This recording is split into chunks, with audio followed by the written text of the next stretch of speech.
we could make a video out of that. We can make a video out of that too. If somebody is kind enough to share, we won't name names, but if somebody's kind enough to share some silly, stupid pilot trick that you've done as well, let us know. We'll make a video out of that. No names.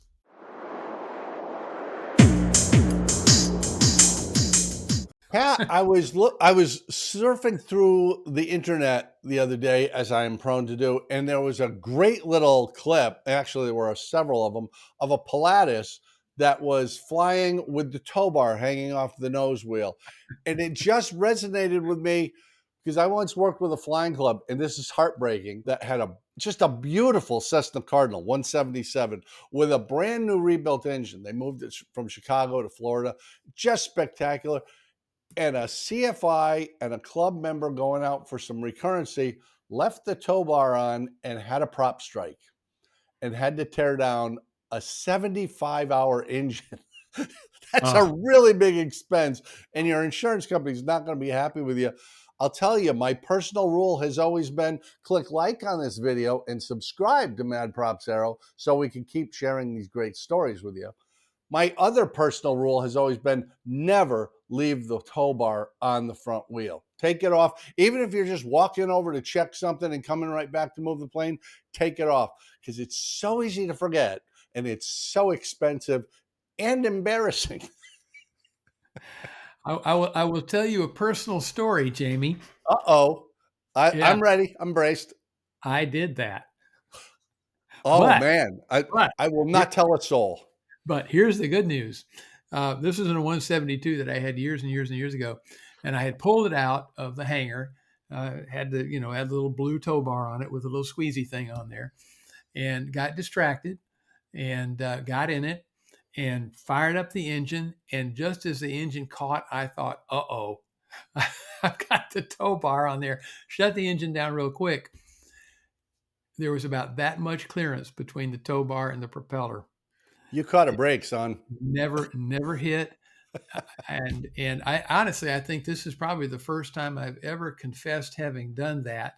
And to the tens of people that may be watching this video now, yeah, I've done it, and only once, but I've done it. I've done plenty of stupid things in airplanes, and I'll admit to some of them. I have not done that, but I'll tell you, I still have my tail dragger in the garage, although I don't own a tail dragger anymore. You could do it there too. You Oh could yeah, get distracted while you're moving the airplane, and the tail dragger is still attached to your tail wheel. That could be a real exciting flight because it's going to really throw off your weight and balance. It's going to be a challenge, especially on a lighter plane like a Cub or a Champ. I mean, yeah. even hanging 5 or 7 pounds off the tail is going to be an issue. So take the time to really do your walk around without interruptions and have these little personal rules about I never leave this on, I never leave that. Because there's so many of these little things, Pat. Yeah, in fact, I've got a really, really good friend up in Connecticut who owns just a beautiful, beautiful Bonanza. And a couple of years ago, he did exactly the same thing. He wasn't as lucky as me. He had a prop strike, and of course, when you have a prop strike, it's a teardown. Not only is it a new or repaired propeller, and that's not going to be cheap, but now you've got to tear the engine down. At the very least, put a dial caliper on the flywheel and make sure that it's not hadn't gotten messed up somehow. But it's an engine teardown, and that can be, I don't know, for that long ago, I don't know how much, but today, geez, that could be $50,000 or $60,000 to tear down an engine. Your insurance company is not going to be happy. And just so people are aware, it's not really so much that the prop is damaged, and it will be, and that has to be fixed or replaced.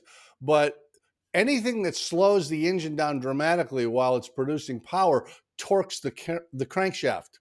And Yeah, if it's just a couple thousandths of an inch off from where it's supposed to be, that thing's going to fail in flight someday. You don't know when, but it's going to happen, and you yeah, don't want to be there when it does. that's I'll, the surprise that you don't want. Yeah. Well, I'll tell you, speaking of surprises you don't want, there was once a great air to air shot on the cover of AOPA Pilot magazine. Just beautiful. And I got to admit, the photographers at AOPA are stellar. I've Oh actually yeah, gone on photo flights with them. It's amazing. Yeah. But this was just a beautiful close up from above looking down on this airplane.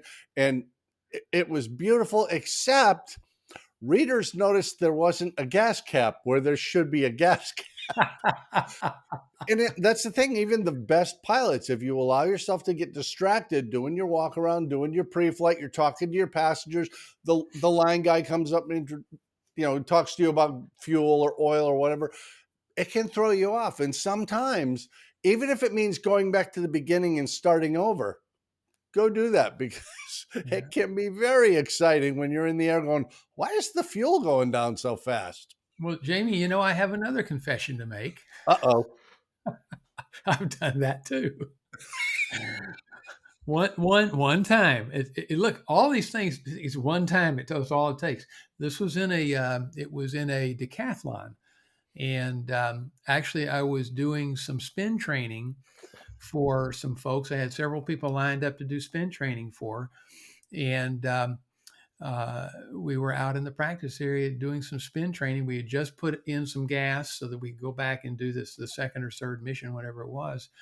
And I came back to the airport after that, thinking, why is that visual, gas gauge on the wing route showing empty? I know it's not. And got up on top, and sure enough, the gas cap was missing. And somewhere between takeoff and a few spins and landing, the gas cap went away. And it turns out it happened on the runway. I forgot whether we were taking off or landing, but we found the gas cap just off the side of the runway. So it happened there. But so we could have potentially flown that entire flight. It wasn't long, 20 or 30 minutes though, with a missing gas cap, doing all kinds of stuff like that. So I've done that once too. Well, in basic Bernoulli's principal science, there's a low pressure system on top of the wing. It's sucking that fuel out. You're leaving a trail of vapor behind you, and that's one of those things. It's why you never trust the line guy. Nothing against line guys, but I Right. always physically check the caps afterwards. I make sure the fuel is to the level I wanted it to be at, because they mean their best, but I don't want their mistake to become my emergency. Well, they can get rushed too. I mean, they're human beings. They can get Sure. rushed too. That's why you want to treat every maintenance flight. I don't care what the airplane has come out of the shop from having done to it, whether it's a simple oil change or a major overhaul. The two extremes. That first flight is a test flight. Somebody's touched that airplane other than you and done something to it. Every flight is a test flight. I'll tell you one other thing that kind of points. It's not a tow bar issue, but it's a situational awareness, or an awareness of your surroundings issue. Got another good friend, has an Arrow. He's flown this Arrow for 25 years, babies it. Brand new paint job every few years, brand new interior. Really babies this airplane. If he's listening to this podcast, he knows who he is.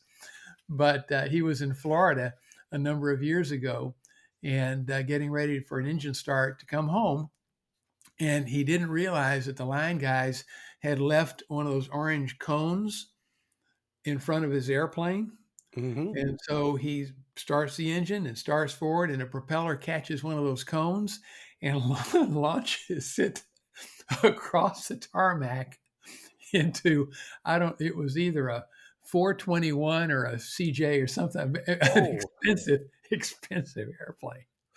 And of course, wow. now he's got an engine tear down because he's had this prop strike on these cones, which are really pretty solid and really pretty heavy. And he's got the damage done when that thing lit on on this multi-engine airplane that's sitting across 50 yards away. So I can only imagine in slow motion if there'd been a video and you just watch that thing go.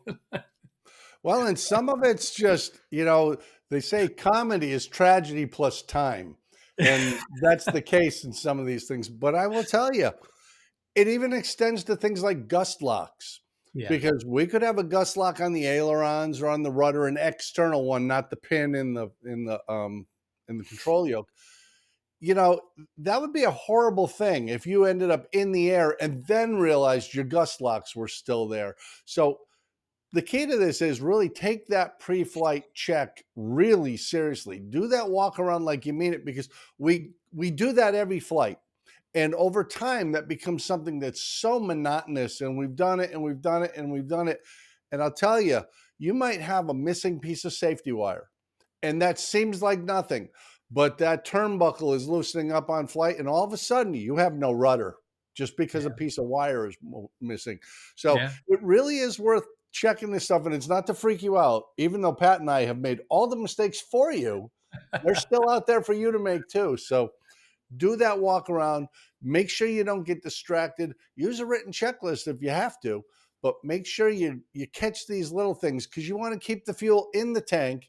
You want to keep the tow bar in the hangar, and you want to get the gust locks off the airplane before you fire it up and go away. Yeah, just remember that learn from the mistakes made by others because you're never going to live long enough to make them all yourself. So learn from others, huh? And the big takeaway is click like on the video and subscribe to the channel because look, Pat Brown is a genius. He's a genius. It's the only reason I hang out with him. He knows so much.